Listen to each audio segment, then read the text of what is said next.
عورت کہانی کے اس سیگمنٹ میں آپ کو خوش آمدید۔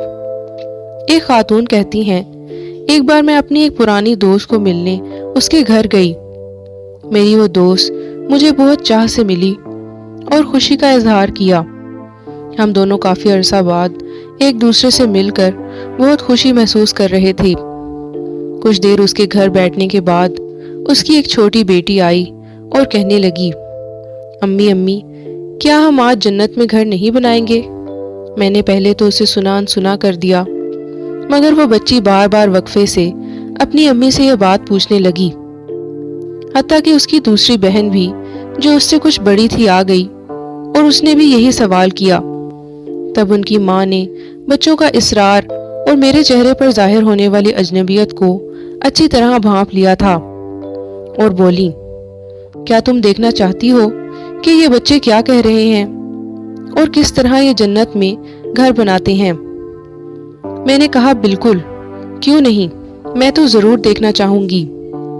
چنانچہ پھر وہ خاتون ایک چٹائی پر بیٹھ گئیں اور ان کے بچے اور بچیاں جو 4-5 سال سے لے کر 10-12 سال تک کے تھے سب اس کے ارد گرد بیٹھ گئے۔ پھر ان کی ماں نے پوچھا، ہاں بھئی، اب ہم جنت میں گھر بنائیں؟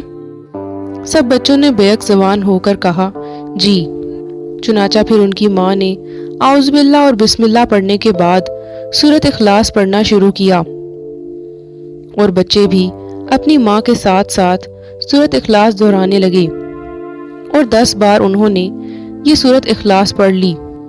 پھر ان کی ماں نے اپنے بچوں سے کہا، اب یہ بتاؤ کہ اپنے اپنے اس محل میں کوئی خزانہ بھی رکھنا چاہتے ہو؟ سب بچوں نے کہا، ہاں۔ تو پھر ماں نے لا حول ولا قوت الا باللہ پڑھنا شروع کیا اور بچے بھی اپنی ماں کے ساتھ یہ کلمات دہرانے لگے۔ پھر ماں نے پوچھا، ہاں تو اب تم یہ چاہتے ہو کہ رسول کریم صلی اللہ علیہ وآلہ وسلم تمہاری بات کا جواب دیں اور پھر تم قیامت کے دن رسول کریم صلی اللہ علیہ وآلہ وسلم کے مبارک ہاتھوں سے حوض کوثر پیو اور پھر تمہیں کبھی پیاس بھی نہ لگے؟ سب بچوں نے پھر ہاں میں جواب دیا۔ تو اب ماں نے درود شریف پڑھنا شروع کیا اور بچے بھی اپنی ماں کے ساتھ درود شریف پڑھنے لگے۔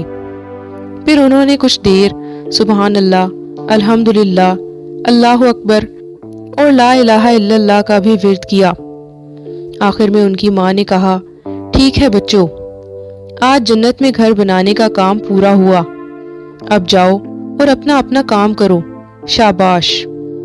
مہمان خاتون یہ سب کچھ حیرت انگیز نظروں سے دیکھتی رہی۔ جب وہ اس عمل سے فارغ ہو گئی تو میزبان خاتون کہنے لگیں، دیکھیں، یہ تو آپ بھی جانتی ہیں کہ سب بچے یہ چاہتے ہیں کہ وہ کچھ دیر اپنی ماں کے ساتھ بیٹھیں اور اپنی ماں سے کچھ ہنسیں اور دل بہلائیں۔ چونکہ ہمارے یہ بچے آج کل کارٹون وغیرہ بھی دیکھتے ہیں اور اس میں یہ دیکھتے ہیں کہ کس طرح کارٹون کے کردار اپنا اپنا گھر بناتے ہیں اور اس میں اپنے لیے خزانے بھی جمع کرتے ہیں۔ تو میں نے چاہا کہ کیوں نہ میں اپنے بچوں کا یہ شوق بھی پورا کروں اور ان کے لیے اچھی تربیت بھی ہو جائے، جو نہ صرف ان کی دنیا خوشگوار بنائے بلکہ ان کی آخرت بھی سنوار دے۔ بس یہ سوچ تھی جس کے نتیجے میں اللہ تعالیٰ نے میرے دل میں یہ ترکیب ڈال دی اور اس کا اثر تم نے خود اپنی آنکھوں سے دیکھ لیا۔ وہ مہمان خاتون یہ سب دیکھ کر عزم کر کے اٹھی کہ وہ بھی اپنے گھر میں ایسا ماحول بنائے گی، کیونکہ بچے پال لینا کوئی کمال کی بات نہیں ہے، بچے تو جانور بھی پال لیتے ہیں۔ تربیت کرنا جانوروں اور انسانوں میں فرق کرتا ہے۔ جہاں تک ہو سکے اس واقعے کو پھیلائیں تاکہ خیر کے متلاشی اور لوگ بھی اس سے فائدہ اٹھا سکیں۔ اگر آپ کو ہماری یہ ویڈیو پسند آئے تو ہماری ویڈیو کو لائک اور مزید ایسی ویڈیوز کے لیے ہمارے چینل کو سبسکرائب کریں۔